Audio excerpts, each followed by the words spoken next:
Good day and God bless you. Welcome to the Bible reading in chronological order. Just such a privilege to have you with us. Thank you all for joining, for clicking on this video, for participating with us in the reading of the Word of the Lord. And I pray that the overview and the reading of the Word of the Lord would be a blessing to you. Today we're busy in the book of Ezekiel again, and we're going to be going through chapters 40 and 41. Now, as we move into these chapters, we move into the next broad theme within the book of Ezekiel. We have gone through the four broad sections up to now, which were firstly chapters 1 to chapter 3, which spoke about the call of the prophet Ezekiel. Then chapters 4 to 24, which spoke of God's judgment on Jerusalem, which was given before the siege of Jerusalem. Then chapters 25 to 32, which is the judgment of the Lord on the surrounding Gentile nations. And then chapters 33 to 39, which focuses on the restoration of the Jews. Now we go to the fifth and final section of the book, which focuses on the millennial kingdom. Now, from a Gentile or church perspective, we seem to be missing some critically important events in this timeline of the prophet Ezekiel. I mean, where is the rapture? Well, this is a book written to the Jews about the Jewish nation and the prophecies that pertain to them. So then, why are we studying this as a church? Well, really, we need to understand and to realize that the Jewish nation and the writings of prophecy to the Jews are actually used as our stopwatch. In the writings to the church, it is always vague in terms of actual time and space, but the writings to the Jews are very specific, so we can gauge from where they are in their prophetic timing, where we are as a church age. Remember that nothing is for nothing in the precious Word of God. But as we get into these chapters, we see that this passage begins with Ezekiel being transported forward in time in a vision to view a temple which is being measured by this man of brass. And please remember that brass speaks of judgment, and we've just been through all the chapters of the Lord's judgment up to now. But this man is measuring and gives the blueprints, as it were, of the temple of Jerusalem to the prophet Ezekiel and showing him the offices and the charges of the temple. Now, it wouldn't be a futile exercise to draw this out, but we're not going to do this in the overview of this passage. But if you have the time, please do that. It's quite fascinating and quite interesting. Now, notice and please take note that the temple is not there just as an obelisk or a landmark. This temple is functional and will require and perform offerings during the time of the millennium.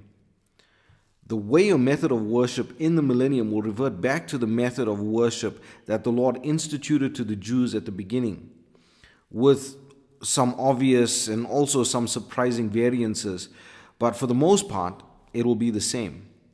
If you don't believe me, please read through the book of Zechariah and the millennial prophecies in so many of the other books, including Isaiah. It is clearly laid out that we will revert back to this type of worship. But then we move to the tour of the temple, going into it, and as he goes through this, he is shown the separate place amongst other things. But this is the description of the temple which continues into chapter 42, but again, it is quite descriptive, so I'm not going to go through it in the overview. Now, the question is still burning in many hearts. Why are we returning to the temple method of worship? And why do we have to conduct or partake in these offerings? The Lord Jesus died for our sins once and for all. Why are we sacrificing again? Well, remember that the sacrifices of the Old Testament pointed to the cross which was to come. The offerings in the millennial kingdom perform these in remembrance of the cross and the payment of sin which we have received. There is a lot more to it in regard to the inhabitants of the earth at that time, but this is something we will get to as we go on. But for now, we're going to leave it here. I pray that the Lord will bless you and keep you. May His face shine upon you. May He give you peace. God bless you as you enjoy the reading of the Word today. Chapter 40. In the 25th year of our captivity, in the beginning of the year, in the 10th day of the month, in the 14th year, after that the city was smitten, in the selfsame day the hand of the Lord was upon me, and brought me thither. In the visions of God brought he me into the land of Israel, and set me upon a very high mountain, by which was as the frame of a city on the south. And he brought me thither, And behold, there was a man whose appearance was like the appearance of brass, with a line of flax in his hand, and a measuring reed. And he stood in the gate. And the man said unto me, Son of man, behold with thine eyes, and hear with thine ears, and set thine heart upon all that I shall show thee. For to the intent that I might show them unto thee art thou brought hither. Declare all that thou seest to the house of Israel. And behold, a wall on the outside of the house round about, and in the man's hand a measuring reed of 6 cubits long, by the cubit and an handbreadth. So he measured the breadth of the building, 1 reed, and the height 1 reed. Then came he unto the gate which looketh toward the east, and went up the stairs thereof, and measured the threshold of the gate, which was 1 reed broad, and the other threshold of the gate, which was 1 reed broad. And every little chamber was 1 reed long, and 1 reed broad. And between the little chambers were 5 cubits. And the threshold of the gate by the porch of the gate within was 1 reed. He measured also the porch of the gate within 1 reed.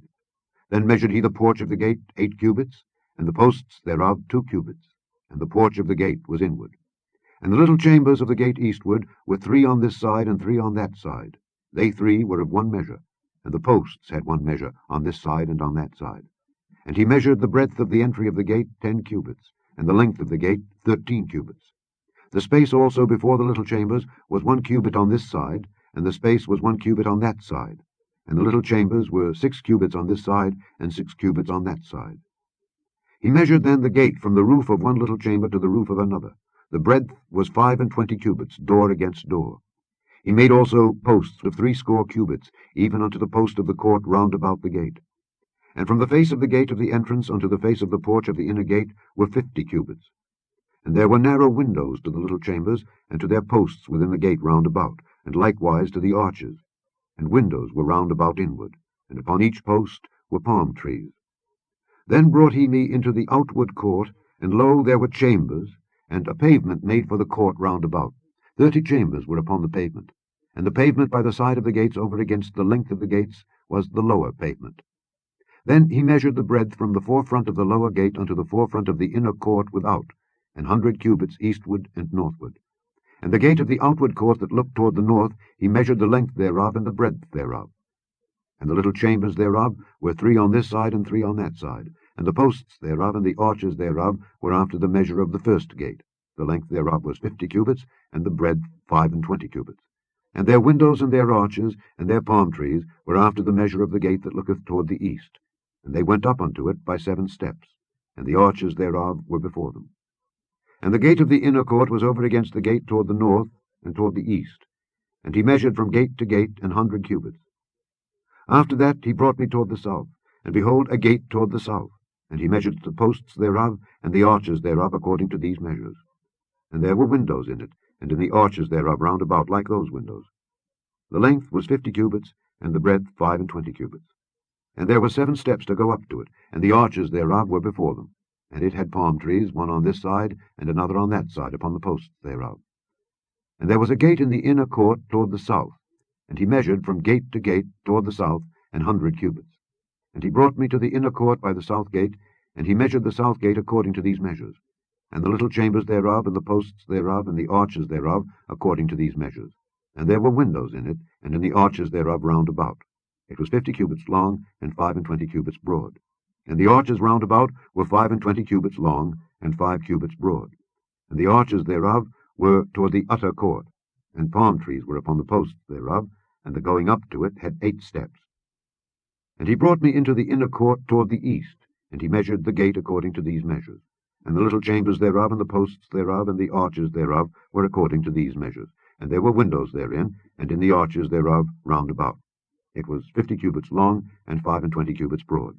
And the arches thereof were toward the outward court, and palm trees were upon the posts thereof on this side and on that side. And the going up to it had 8 steps.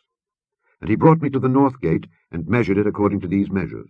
The little chambers thereof, the posts thereof, and the arches thereof, and the windows to it round about. The length was 50 cubits, and the breadth 25 cubits. And the posts thereof were toward the utter court, and palm trees were upon the posts thereof on this side and on that side, and the going up to it had 8 steps. And the chambers and the entries thereof were by the posts of the gates, where they washed the burnt offering. And in the porch of the gate were 2 tables on this side and 2 tables on that side, to slay thereon the burnt offering, and the sin offering, and the trespass offering. And at the side without, as one goeth up to the entry of the north gate, were 2 tables, and on the other side, which was at the porch of the gate, were 2 tables. 4 tables were on this side, and 4 tables on that side, by the side of the gate, 8 tables, whereupon they slew their sacrifices. And the 4 tables were of hewn stone for the burnt offering, of a cubit and an half long, and a cubit and an half broad, and 1 cubit high, whereupon also they laid the instruments wherewith they slew the burnt offering and the sacrifice. And within were hooks, an hand broad, fastened round about, and upon the tables was the flesh of the offering. And without the inner gate were the chambers of the singers in the inner court, which was at the side of the north gate, and their prospect was toward the south, one at the side of the east gate, having the prospect toward the north. And he said unto me, This chamber, whose prospect is toward the south, is for the priests, the keepers of the charge of the house. And the chamber whose prospect is toward the north is for the priests, the keepers of the charge of the altar. These are the sons of Zadok among the sons of Levi, which come near to the Lord to minister unto him. So he measured the court 100 cubits long and 100 cubits broad, 4 square, and the altar that was before the house. And he brought me to the porch of the house, and measured each post of the porch, 5 cubits on this side, and 5 cubits on that side. And the breadth of the gate was 3 cubits on this side, and 3 cubits on that side. The length of the porch was 20 cubits, and the breadth 11 cubits. And he brought me by the steps whereby they went up to it. And there were pillars by the posts, one on this side, and another on that side. Chapter 41. Afterward he brought me to the temple, and measured the posts, 6 cubits broad on the one side, and 6 cubits broad on the other side, which was the breadth of the tabernacle. And the breadth of the door was 10 cubits, and the sides of the door were 5 cubits on the one side, and 5 cubits on the other side. And he measured the length thereof, 40 cubits, and the breadth 20 cubits. Then went he inward, and measured the post of the door 2 cubits, and the door 6 cubits, and the breadth of the door 7 cubits. So he measured the length thereof 20 cubits, and the breadth 20 cubits before the temple. And he said unto me, This is the most holy place. After he measured the wall of the house 6 cubits, and the breadth of every side chamber 4 cubits round about the house on every side. And the side chambers were 3, one over another, and 30 in order. And they entered into the wall which was of the house for the side chambers round about, that they might have hold, but they had not hold in the wall of the house.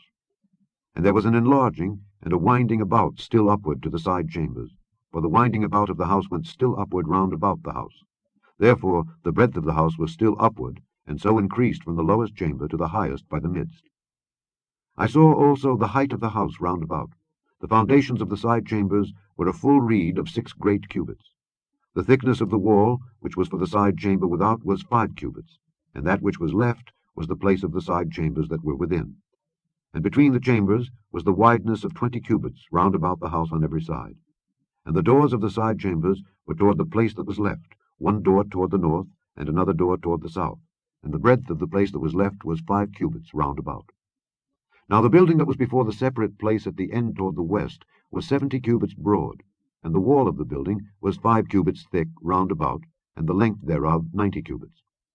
So he measured the house 100 cubits long, and the separate place, and the building with the walls thereof 100 cubits long. Also the breadth of the face of the house, and of the separate place toward the east, 100 cubits.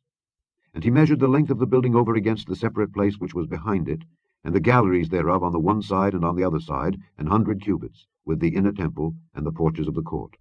The doorposts and the narrow galleries and the galleries round about on their 3 stories, over against the door, sealed with wood round about, and from the ground up to the windows, and the windows were covered, to that above the door, even unto the inner house, and without, and by all the wall round about, within and without, by measure.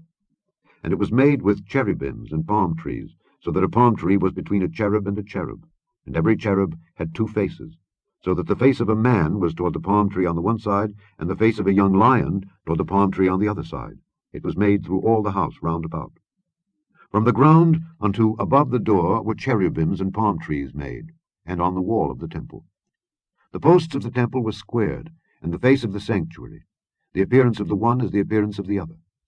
The altar of wood was 3 cubits high, and the length thereof 2 cubits, and the corners thereof, and the length thereof, and the walls thereof were of wood. And he said unto me, This is the table that is before the Lord. And the temple and the sanctuary had 2 doors. And the doors had 2 leaves apiece, 2 turning leaves, 2 leaves for the one door, and 2 leaves for the other door.